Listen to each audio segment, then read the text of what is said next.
Hey, what's up? It's Jim, and this is Movie Crap. This is my weekly movie news show where I talk about movie news trailers and articles that I would like to talk about. And so, yeah, links are in the description down below, and here we go. The season 4 trailer for Bojack Horseman premiered. It's kind of a cool trailer because you actually don't see a lot of Bojack. It's like all the other characters and like Bojack going on his existential crisis or something. And it actually got me excited. It kind of got the vibe of the show better that I've seen from a lot of trailers for shows. Most of the time they're kind of showy and I'm like, what's going on? And in this one I feel like, okay, I feel like this is a Bojack season. Like it mentally prepared me for September when this will finally be released on Netflix. Zootopia 2 was sort of kind of confirmed in a really weird thing on the article The Sun on an actor, Mark Smith, who is a bodybuilder and was apparently in the British version of American Gladiators. It's called Gladiators, and his name was actually Rhino, which was apparently a joke that he was playing a rhino in Zootopia that none of us got because who's going to remember a European version of American Gladiators, but whatever. It was revealed in there that he will be reprising his role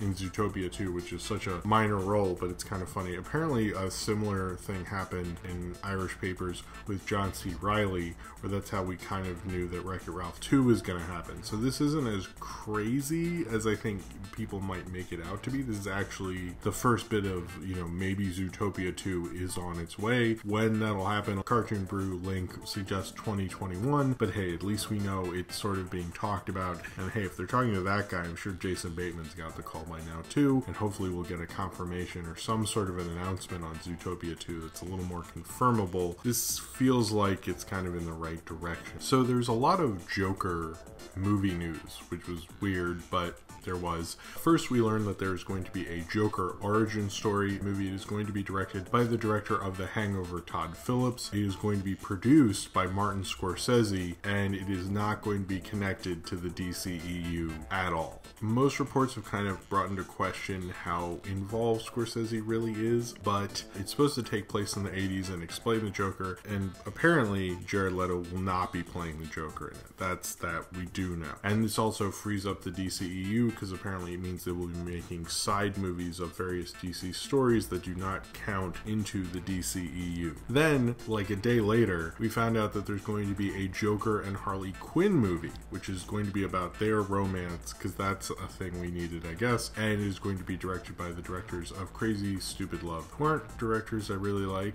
so I'm not exactly excited about that at all. I noticed most people writing about this bring up, like, it's a pretty toxic romance, so I don't know, and I'm like, the toxic romance part doesn't bother me. It's that Jared Leto sucks as a person, but also there's like not enough chemistry between him and Margot Robbie, who would be the people in this one. And also, we don't even know when this one's coming out, because apparently it's supposed to go Suicide Squad 2, Gotham City Sirens, and then this. But I think that like kind of breaks from whatever hold they have on either of those actors to play these characters. I've heard it might go after Suicide Squad 2, but we even know what's going on with Suicide Squad 2, so it feels very like haphazard. It's almost like annoying to talk about DC. I feel like I've talked about them way too much on Movie Crap, but there's always so much crazy news with them, and it just feels like they're really just kind of like shooting darts at the wall, like we could do this, we could do that. The Joker origin story thing more kind of makes me think of like the potential that Rogue One showed, that like, hey, you could do side stories and that could be really cool,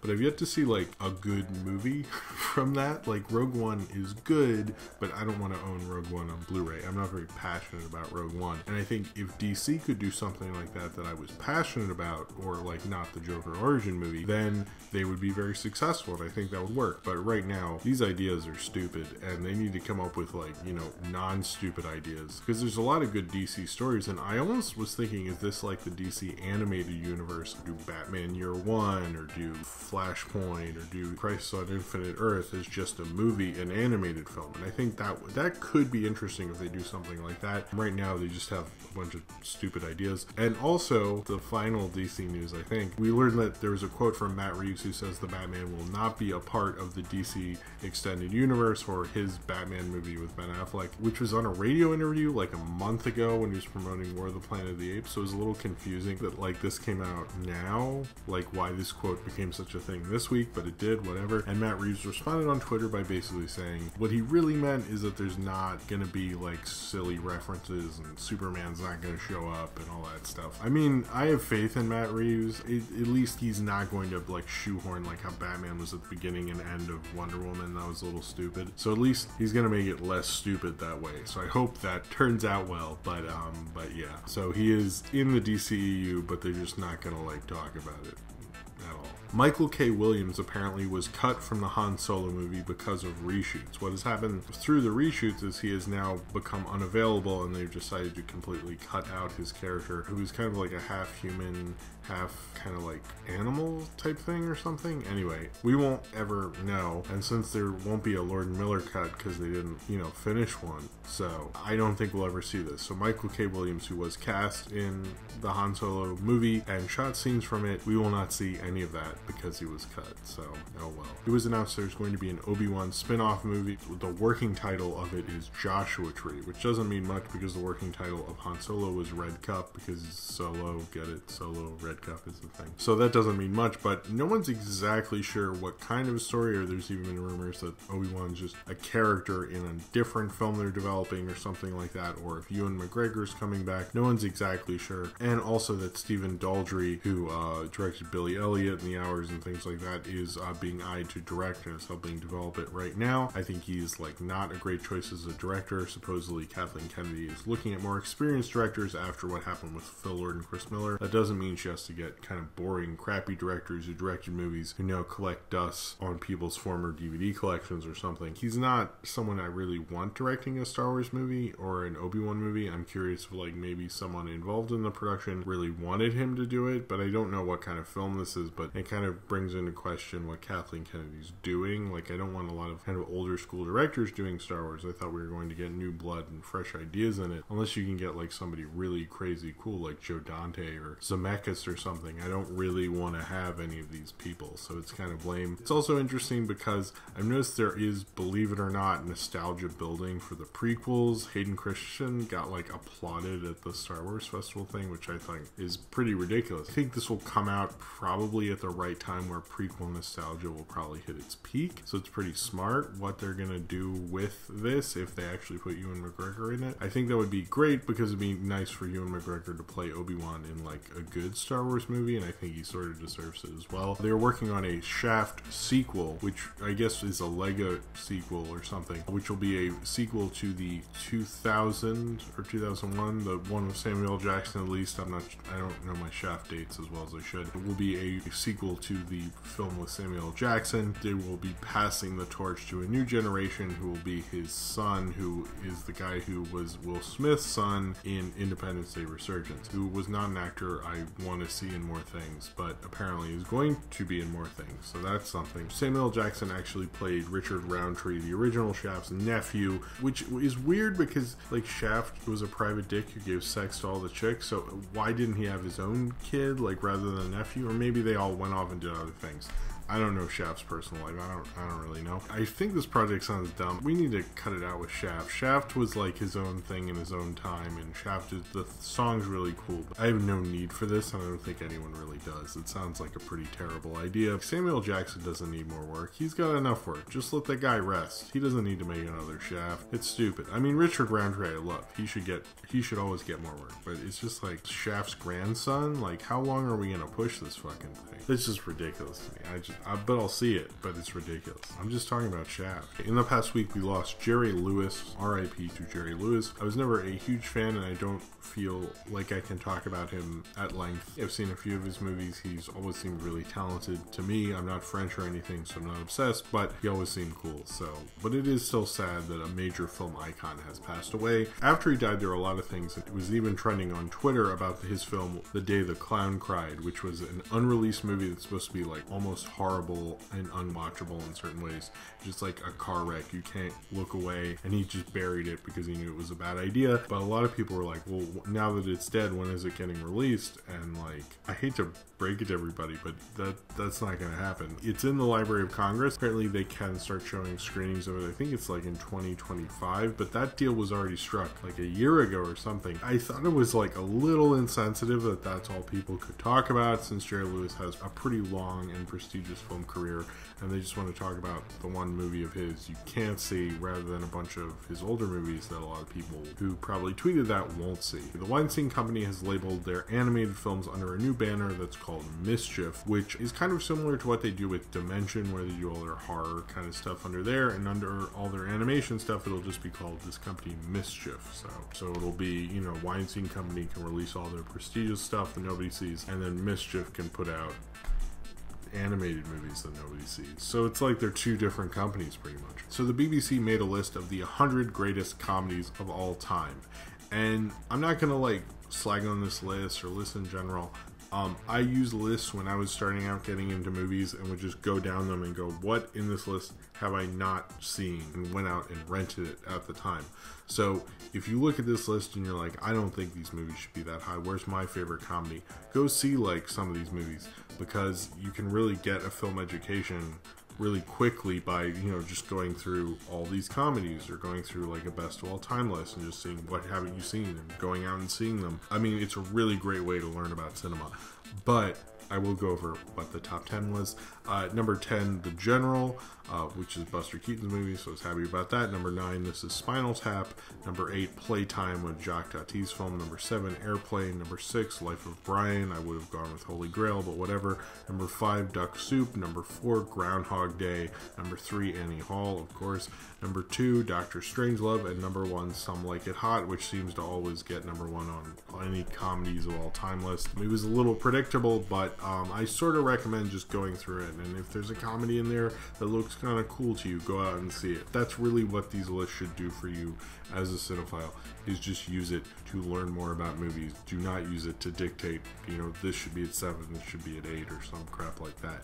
Use it to find more cool stuff so you can look at these lists next time they come out and be like, huh, they put that over that, I totally know what these movies are. So there are more problems with MoviePass and AMC. Apparently they've blocked e-tickets from MoviePass, which is when you can get a ticket in advance, or I believe I never do the e-ticket thing, so just trust me on this one, and have blocked that from those theaters, which is interesting because AMC often uses those theaters as test theaters for other programs, particularly like a MoviePass type program. They test it out there. They're being just really petty. Most things I read about it are like, what is wrong with you guys? Like, your stock price just plummeted before the MoviePass thing happened, and you're being uncooperative with this company. It's just very weird. I don't think we've heard the end of it as of right now. So box office, nothing too interesting. The Hitman's Bodyguard opened at $21 million at number 1, which cost about $30 million, and Logan Lucky opened at 3rd with $7 million. Now, the Logan Lucky thing, Logan Lucky has only spent a fraction of its advertising budget, and apparently he's going to spend more, so it might hold on a little better than people think, because most of the time, like, Hitman's Bodyguard has pretty much spent most of their advertising budget at this point. But the other interesting thing is Hitman's Bodyguard and Logan Lucky actually cost about the same. Logan Lucky's $29 million, Hitman's Bodyguard's about 30.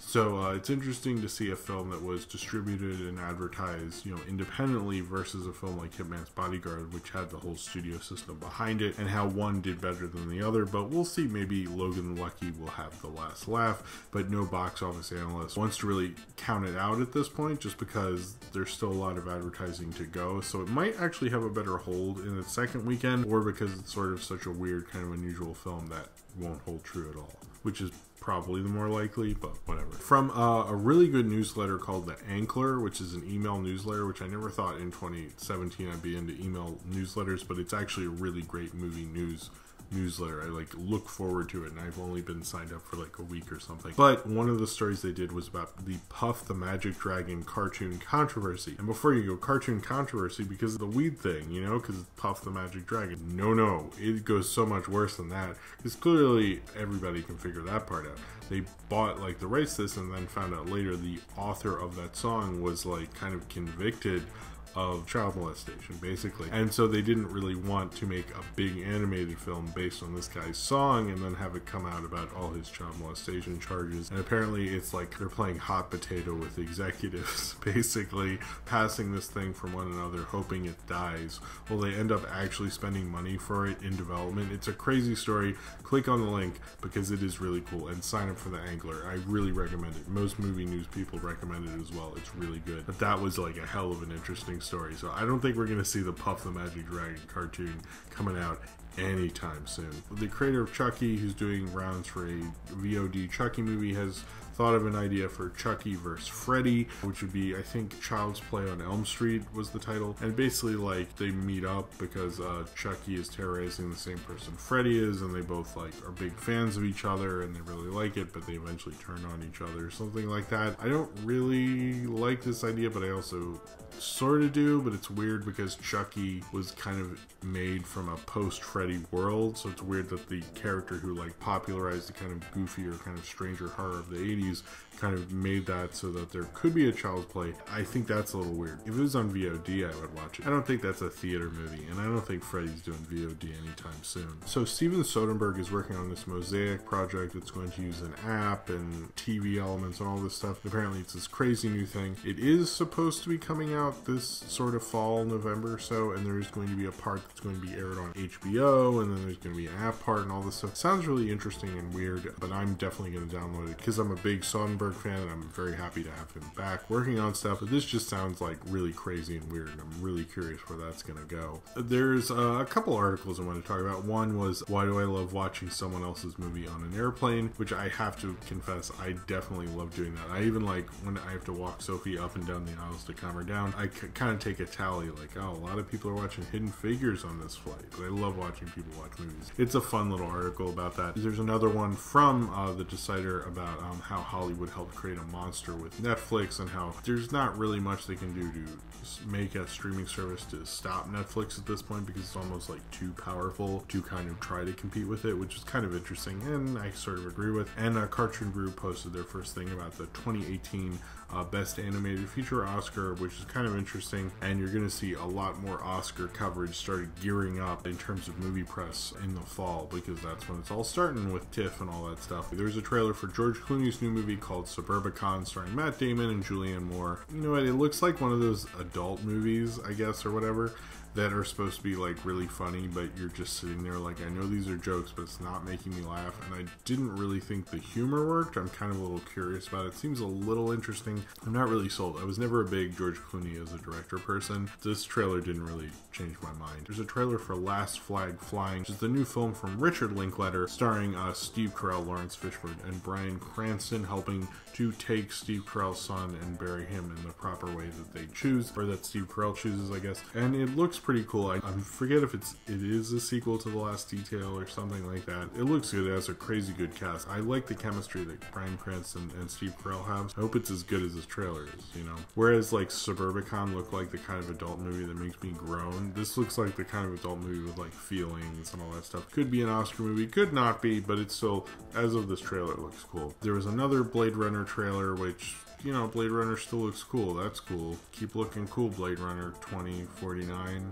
We'll all just wait for you to come out. And finally, the last thing was, there was a video called How the Top Gun VHS Changed the World, or really just changed the video or VHS market. It's actually pretty interesting, and it's a good series that Cracked has going for it, where he finds like little pieces of memorabilia or merchandise and explains the backstory and why they're actually important. And it's kind of cool. I didn't know how the Top Gun video actually changed pricing and changed like home video with movie studios quite after that. So it's kind of an interesting little history lesson. That was Movie Crap this week. Thank you all very much for watching. I made quite a few videos since the last Movie Crap. There was my review of Logan Lucky. There's a video I made about Buster Keaton's only lost film, which was called A Country Hero. It talks about everything I could find about the film, everything we know about the film. It might be kind of a new series I'm doing about lost silent films, which I think could be cool. And there was the journal video for July 2017, our review of Space Jam, and the new movie review vote. So make sure to vote in that. You should do it. Do it. Anyway, thank you all very much for watching. I hope you enjoyed Movie Crap, and I hope you've been enjoying these videos, and you're all generally pretty cool, I've noticed. Keep watching. Thank you very much for watching. Comment below if you'd like to talk about any of the stories I talked about here below, and subscribe if you would like to.